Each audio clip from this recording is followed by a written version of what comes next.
రాజకీయాల్లో శాశ్వత మిత్రులు, శాశ్వత శత్రువులు అంటూ ఎవరు ఉండరు. అన్నీ కూడా టెంపరరీయే. అదే పాలిటిక్స్, పొలిటికల్ గేమ్ అంటూ ఉంటాం. అయితే ఒక పార్టీ దగ్గర నుంచి టికెట్ పొంది, ఆ పార్టీ పేరు మీద గెలిచి, ఇతర పార్టీలకి జంప్ అయితే ఎలా ఉంటది?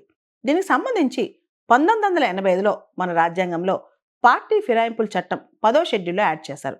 52వ రాజ్యాంగ సవరణ చట్టం ద్వారా యాడ్ చేశారనమాట. అంటే నువ్వు ఒక పార్టీ టికెట్ తీసుకొని, ఆ పార్టీ ద్వారా గెలిచిన తర్వాత ఇతర పార్టీలో వాలంటరీగా జాయిన్ అయితే దాన్ని పార్టీ ఫిరాయింపు అంటారు.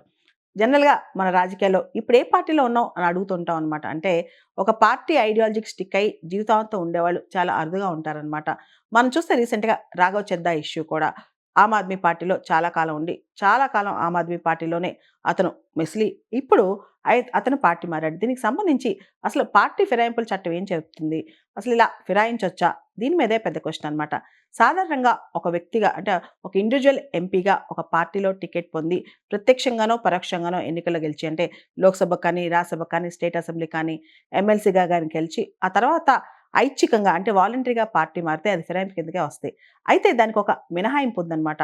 మన రాజ్యాంగంలో 91వ రాజ్యాంగ సవరణలో ఒక మాటిచ్చారు.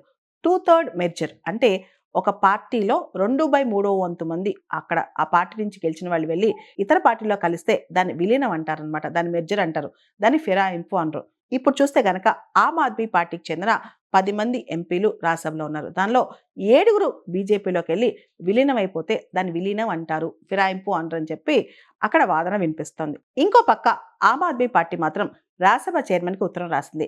రాఘవ్ చద్దాని మరియు ఇతరులు ఎవరైతే డిఫెక్ట్ చేశారో, పార్టీ ఫిరాయించారో వాళ్ళని డిస్‌క్వాలిఫై చేయమని.